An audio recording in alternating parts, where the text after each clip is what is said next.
In the wake of the coronavirus pandemic, UNCTAD has been monitoring developments across the world. Today we are speaking to Teresa Moreira, who is the head of UNCTAD's Competition and Consumer Policies branch. She will tell us more about what is happening in the context of the COVID-19 crisis. She'll also tell us about how UNCTAD can contribute to efforts by governments and authorities to protect consumers and maintain competition in the markets. So Teresa, thank you very much for joining us today. Thank you very much, Dan, for this opportunity. So we are going to discuss consumer protection and competition. Perhaps we could start with consumer protection. Aside from the health impacts of COVID-19, the virus also poses a real risk to consumers. We are seeing a proliferation of price gouging, misleading advertising, and other scams. What is happening and why? It is true that the disruption caused by the pandemic led to a number of abusive business practices. We have been hearing about cases all over the world regarding key products such as masks, hand sanitizers, but also even basic consumer goods. And this has led to very quick reactions from consumer protection agencies and governments all over the world. So I can speak of cases like, again, in Latin America, so Brazil, in Colombia, in Argentina, in Bolivia. Cases also have been reported in a number of European countries, in France, in Italy, in Greece, in the UK. In France, legislative measures were issued setting price caps in order to make sure that consumers could still have access to some of these goods.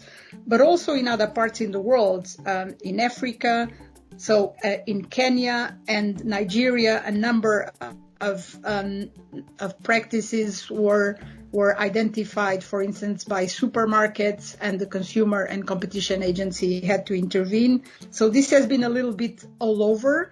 This crisis situation has really led to a number of scams and misleading advertising. For instance, regarding air purifiers and humidifiers, this has happened in the Republic of Korea, with false COVID-19 tests in Mexico. The latest we heard about was an advertisement on anti-COVID-19 mattresses in India, and also antiviral drugs being sold with really, really high prices in Italy.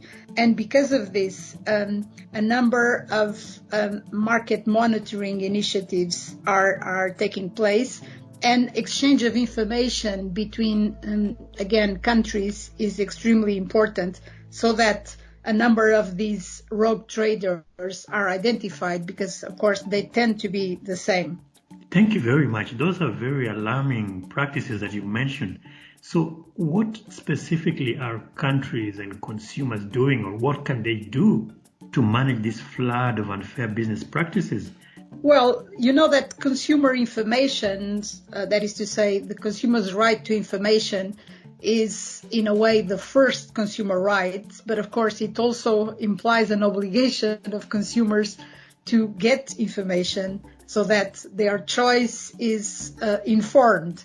And this means to say that nowadays consumer protection agencies and governments have been really stepping up, increasing consumer information campaigns, facilitating the lodging of complaints, namely through digital tools and apps.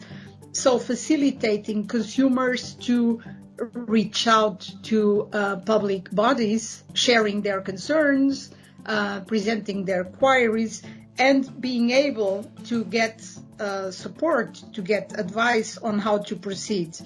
Only through consumer information can authorities get a better sense of what is happening in the market?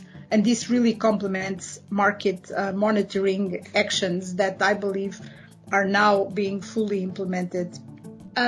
Something else that I do believe is interesting is to establish a dialogue with business, meaning consumer agencies and even consumer organizations, because they are close to consumers, they are in the field, they are very well placed also to hear from consumers and then to voice their concerns. I do believe that this is a time also to appeal to businesses so that they implement good practices. And I would like to give an example of a call that the European Commissioner for Consumers, that was supported with a communication from the European Union Consumer Protection Authorities to platforms, asking platforms to identify these scams and these misleading practices. So appealing to them to contribute to reduce this kind of abusive business practices in a context that is very challenging to all of us. Indeed, as you mentioned, information is power, and consumers and authorities can play a big role in ensuring consumers are protected during this moment of the coronavirus pandemic. I'd like us to now switch gears and talk a bit about competition. So could you please tell us, how has the coronavirus affected competition in the markets? I think the biggest concern of competition authorities has been, well, first of all, caused by the fact that so many companies shut down their operations. And so again, markets were absolutely disrupted. And as usual, this is a time that in a way may be taken as an opportunity for instance, anti-competitive agreements such as cartels. We have again seen some price-fixing horizontal agreements regarding the same key products, masks, and other medical equipment that is so much in demand nowadays.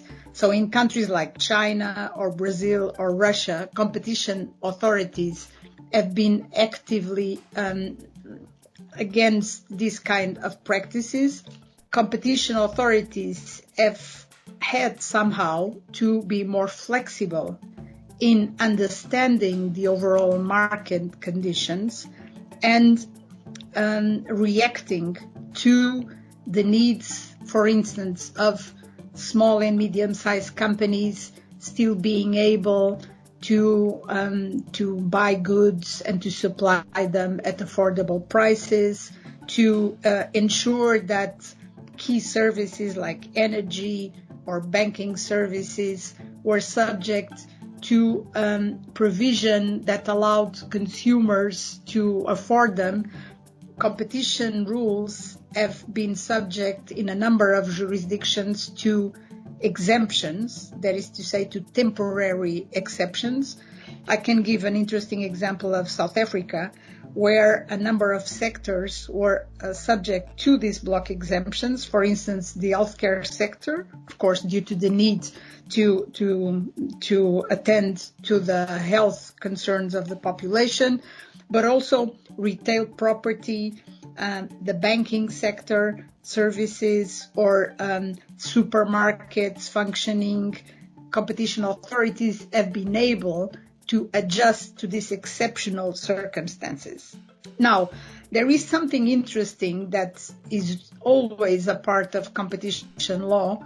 Again, it's the exemptions experience, but due to goals that are of extremely high relevance nowadays, like research and development, for instance, in the pharmaceutical sector, the efforts to find a vaccine against the COVID-19, but also other efforts to adapt the ventilators, etc. So, of course, behind all of this, there are research and development experiences, and this is usually pursued through joint efforts between competitors. So it's something that, of course, restricts competition, but it's usually subject to a positive assessment because, let's say, the outcome in a way justifies this restriction. So in the end, there is a pro-competitive analysis.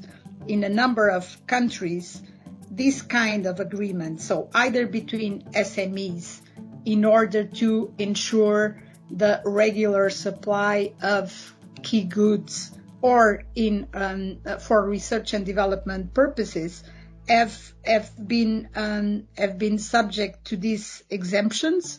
And I think this is also a very interesting development that really shows that competition law and policy is not only about imposing very heavy fines and to big market players, but that there is room also for this positive assessment. So now perhaps we could wrap up with tell us more about what UNCTAD can do to contribute in the context of COVID-19 in both consumer protection and competition. Well, UNCTAD has the advantage of being the focal point for both areas within the UN system, and we are very lucky to be the custodian both of the UN guidelines for consumer protection on one side and of the UN set on competition. I would mention first the UN guidelines for consumer protection because they were revised in late 2015. They are extremely detailed and they cover everything since from key features of national policies to good business practices to concrete thematic areas such as dispute resolution and redress, product safety, and they devote a very large number of recommendations on international cooperation. And this is really, I think, what is most relevant nowadays. Of course, we are dealing with a global crisis. Global problems and challenges demand global replies. And I think we in UNCTAD have been very successful in supporting developing countries and countries with economies in transition with our developed partners and more experienced member states. And because of all of this, we have been working on promoting cross-border enforcement cooperation in the field of consumer protection, namely in e-commerce. We all recognize that, the importance of digital economy and the need to encourage and support cooperation when enforcing consumer protection against digital players that tend to be very much the same all over the world. And of course, recognizing that a lot of consumer protection agencies may lack the resources or even the equipment, the tools to really tackle this kind of infringements. So this is something that I believe it's very relevant. We have been discussing this for a year and a half, and we expect to achieve a recommendation later this year. This has had the support of developed and developing countries, and I think this will really be an important contribution from UNCTAD to increased consumer protection. On the competition side, I also would like to say that, of course, we try to assist all countries that are our main target, so developing countries, of course, in identifying measures that can make the best use of competition law and policy in this situation. We do think that measures that, like those that I referred, but even identifying key sectors through market studies or through competition impact assessment of incentives, of subsidies, etc., can be important.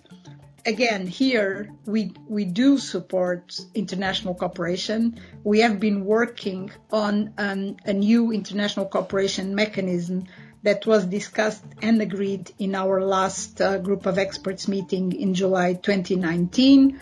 It is called Guiding Policies and Principles to Promote International Cooperation, thinking specifically of the needs of less experienced competition authorities. So I do believe we have an important role here. And, well, finally, I would like to say that because we started gathering this information, now we are receiving so many contributions from our counterparts across the world that we will try to disseminate regularly the information that we are receiving so that those who are less familiar with the latest measures can find a source of inspiration and then proceed their contacts bilaterally. That's very good to hear. Thank you very much for all that. It's good to hear that UNCTAD has these tools and recommendations on how authorities can continue to protect consumers, even as the world continues to tackle the COVID-19 crisis. For more information, please go to UNCTAD's website, that is unctad.org, to find out more.